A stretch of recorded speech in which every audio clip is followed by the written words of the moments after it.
2009 में कांग्रेस ने EVM hack की थी। खिसियानी बिल्ली खंबा नोचे। आप अंगूर खट्टे हैं, लोमड़ी छलांग मार रही थी, अंगूर नहीं खा पाई। कर सकते हो ना यार। पंजाब चुनाव जीत जाते हैं, हिमाचल चुनाव जीत जाते हैं तो ईवीएम ठीक हो जाती है। तब आपने विरोध नहीं किया एक बारी भी, तब आपने विरोध। अब आप देखिए ना कि अब मर्सिडीज गाड़ी चल रही है, इतनी बढ़िया बढ़िया गाड़ियां चल रही हैं, आप कहते बैलगाड़ी पे चलो। करोड़ रुपए पकड़े, बता देना चाहिए। एसबीआई ने बताया है ना, एसबीआई डाटा दे रही है ना सर, दिया है, पब्लिश हुआ है। आप जाइए सर, टाइम मांग रही थी मगर सुप्रीम कोर्ट ने जब समय नहीं दिया तो उन्होंने, जो ये फंसे हुए हैं विपक्ष के, इन पे भारतीय जनता पार्टी ने मुकदमे दर्ज नहीं किए, इन्हें कांग्रेस की सरकार के दौरान के ही मुकदमे दर्ज हैं। वो दिन भूल गए जब बैलेट पेपर से जो चुनाव हुआ करता था, बूथ कैप्चरिंग हो जाती थी, रास्ते में बैलेट पेपर के बॉक्स ही गायब कर दिए जाते थे। क्या चाहते हैं वो अराजक समय आ जाए? मतलब इलेक्टोरल बॉन्ड में बीजेपी साफ है अभी। बिल्कुल है। अगर बीजेपी की ने इलेक्टोरल बॉन्ड नहीं लाई होती तो अब आज के समय में भी ये कैश से चंदा ले रहे होते, ब्लैक मनी पकड़ी जाती, ब्लैक मनी होती। धीरज साहू जी के यहाँ 353 करोड़ रुपए पकड़े। बता देना चाहिए। एसबीआई ने बताया है ना, एसबीआई डाटा दे रही है ना सर, दिया है, पब्लिश हुआ है।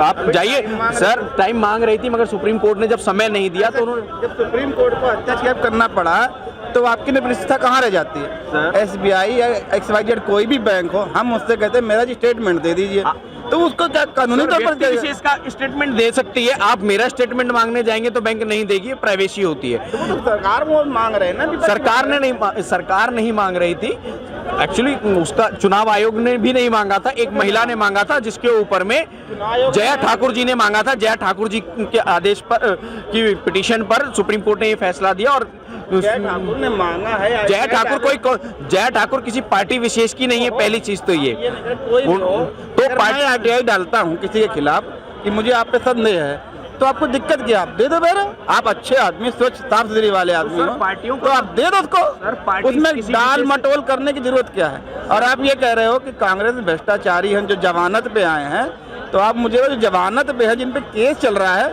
वो इस पार्टी में कैसे आ जा रहे हैं?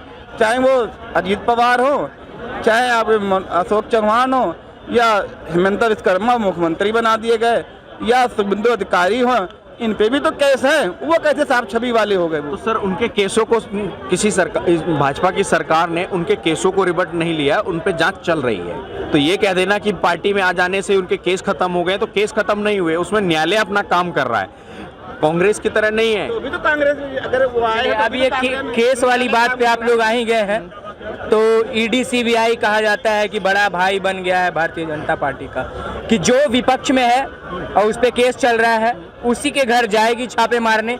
अगर पार्टी में बैठा है कोई, उस पे केस चल रहा है, उसके घर छापेमारी नहीं होगी। सर उसके लिए आपको उत्तर प्रदेश का एक उदाहरण देना चाहूंगा। संजय सिंह जी सांसद हुआ करते थे, एक भारतीय जनता पार्टी में है, उनके घर छापा पड़ा। उत्तर प्रदेश में एक बीजेपी, संजय सिंह सर आप नहीं जानते हैं तो गूगल कर लीजिए। किस जगह, किस जिले से? सर संजय सिंह राज्यसभा सांसद हुआ करते थे। राज्यसभा सांसद पार्टी से? सर आम आदमी पार्टी से नहीं, के राज्यसभा सांसद संजय सिंह। कौन से, कहाँ के जिले, किस जिले से? जिले से नहीं, राज्यसभा। तो राज्यसभा रहते तो कहीं हो, पूर्वांचल साइड से। अरे पूर्वांचल में हम भी रहते भैया, बताओ किस जिले से? हमने तो सुना नहीं, ऐसे बता रहे हो आप। गूगल कर लीजिए। और कोई नाम बताइए। उसके अलावा विनय तिवारी जी, उनकी 38 करोड़ की संपत्ति को जब्त किया ईडी ने, बीजेपी के विधायक हैं, क्यों कर लिया? अगर आप ये कहें कि दूसरा, जो ये फंसे हुए हैं विपक्ष के, इन पे भारतीय जनता पार्टी ने मुकदमे दर्ज नहीं किए, इन्हें कांग्रेस की सरकार के दौरान के ही मुकदमे दर्ज हैं, उसी दौरान के हैं। बस क्या था कि उस पे इन्होंने मुकदमे तो दर्ज हो गए मगर जांच नहीं हो रही थी, उस जांच की गति को बढ़ाया गया है, जिसकी वजह से इनको तकलीफ हो रही है। 353 करोड़ रुपए पकड़े जाते हैं धीरज साहू जी के यहाँ, क्यों नहीं बोलता विपक्ष कोई? बोलने की क्या जरूरत है, पकड़ के तो जेल करिए। अच्छा, एक और आरोप लग रहा है ईवीएम के ऊपर बहुत बड़ा। अभी ईवीएम पे एक चुटकुला वायरल हो रहा था बहुत ज्यादा, कि ईवीएम कहती है इलेक्टोरल बॉन्ड से भाई बहन मेरे पे छेड़छाड़ के आरोप लगते हैं, तो इलेक्टोरल बॉन्ड ने ईवीएम से कह दिया बहन मुझे तो अगवा कर लिया जाता था। तो अब ईवीएम पे आरोप लग रहे हैं छेड़छाड़ के। सर ईवीएम पे आरोप लग रहे हैं, एक चीज बताइए, क्या 2000 जहां पर ये जीत जाते हैं वहां ईवीएम ठीक होती है? दूसरा एक चीज बताइए, वो दिन भूल गए जब बैलेट पेपर से जो चुनाव हुआ करता था, बूथ कैप्चरिंग हो जाती थी, रास्ते में बैलेट पेपर के बॉक्स ही गायब कर दिए जाते थे। क्या चाहते हैं वो अराजक समय आ जाए? ईवीएम से वे छेड़छाड़ की बात करते, टेम्परिंग की बात करते। जब चुनाव आयोग चैलेंज करता है विपक्ष की सभी पार्टियों को, सत्ता और विपक्ष की सभी पार्टियों को, आप आइए, आप बार बार ईवीएम को हैकिंग का आरोप लगाते हैं, ओपन चैलेंज था, तो क्या विपक्ष के पास में कोई भी एक इंजीनियर ऐसा नहीं था जो उसको हैक करके दिखा देता? चलिए, कोई था, क्योंकि इलेक्शन कमीशन ने भी कहा कोर्ट में आइए हैक करके दिखाइए। अभी हमारे 2 अधिकारियों ने इस्तीफा दे दिया, जिनका कार्यकाल अभी पूरा नहीं हुआ। चुनाव आयोग के अधिकारी ने इस्तीफा दे दिया, बिना प्रेशर के दे दिया उसने। अगर उसका कोई अंडर प्रेशर होगा तभी तो दिया उसने। सर एक चीज बताइए, और विपक्ष में 26 पार्टियां हैं, वो बोल रही हैं कि आप ईवीएम हटवा दीजिए। हम सिंपल सी बात बता, अगर रेजिग्नेशन लेटर की बात करें, एनडीए के अंदर में 39 पार्टियां हैं। अगर आप विपक्ष की 26 पार्टियों की बात कर रहे हैं तो गठबंधन में जो एनडीए गठबंधन है उसमें भी तो 39 पार्टियां हैं। 26 पार्टियों को अगर आप बहुमत मानते हैं तो 39 पार्टियां क्या है? तो हम भी तो ये करें, अगर 26 पार्टियां बोल रही हैं कि हमें पेपर से करवा दीजिए, बैलेट पेपर से करवा दीजिए, हम कहते हैं इनको एक बार तमाचा मार दीजिए, एक बार बैलेट पेपर से करवा दीजिए। सुनिए, आप बोलते थे चुप रहा, सुनोगे, बैलेट पेपर से करवा दीजिए, हो सकता है आप उसमें जीत जाए, तो इनका मुंह तो बंद हो जाएगा। आप छवि आपकी अच्छी है और अच्छी निखर के आ जाएगी। किसी को अच्छे बनने की जरूरत तभी तो है जब आप मेरी बात को मानेंगे। आप 39 पार्टियां लेकर कह रहे हम करेंगे, चाहे वो बड़ी से बड़ी कंट्री हो, वो ईवीएम नहीं चलाती। अगर आप कर रहे हो तो उनकी मान लीजिए। एक बार का उदाहरण दीजिए ना, जहाँ इलेक्टोरल बॉन्ड से होता है बैलेट पेपर। अमेरिका में नहीं होता, जापान में नहीं होता, जो बड़ी बड़ी आपके देश के उनमें। अमेरिका की जनसंख्या कितनी है? जनसंख्या क्या मतलब इसका? आप क्या चाहते हैं? जनसंख्या का मतलब ये होता है कि आप इलेक्ट्रॉनिक उससे कराएंगे, मतलब है ना रोजगार। अगर आप रोजगार की बात करते तो मान लेते हैं। सर एक चीज बताइए, रोजगार से करते सर एक चीज बताइए, आप फोन क्यों यूज करते हैं? बेस वाला फोन क्यों यूज नहीं करते? भी करते हैं ना, हो तो सर आप पेजर यूज कीजिए ना। टेक्नोलॉजी के साथ में आगे बढ़ा जाता है, पीछे जाया जाता है। किसी का मुंह बंद करने के लिए आप कर सकते हो ना यार। पंजाब चुनाव जीत जाते हैं, हिमाचल चुनाव जीत जाते हैं तो ईवीएम ठीक हो जाती है। अब आपने विरोध नहीं किया एक बारी भी, तब आपने विरोध।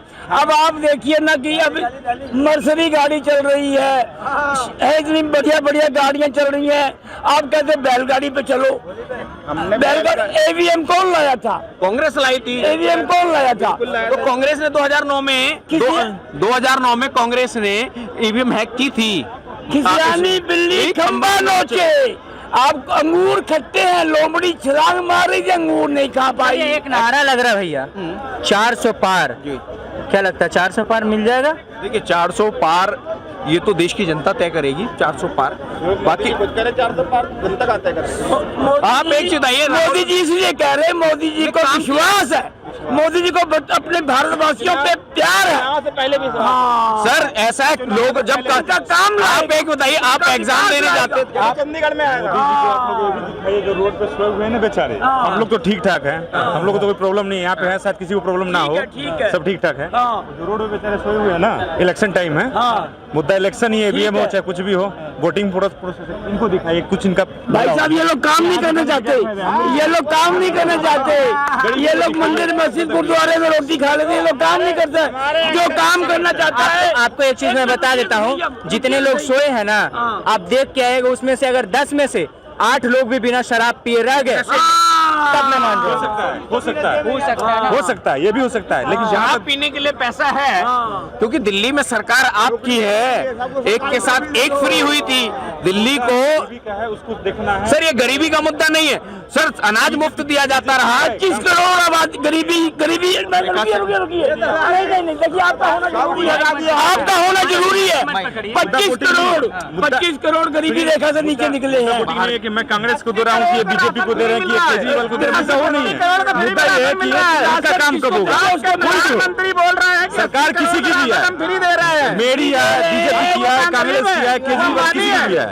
वो टाटा हमारा मकसद काम हो रहा है, सारा गेहूँ सोनीपत पानीपत में गोदामों में, FCI के गोदामों में बारिश में भीग जाता था, सड़ जाता था, वो बियर कंपनी को देते थे। अब सुनिए,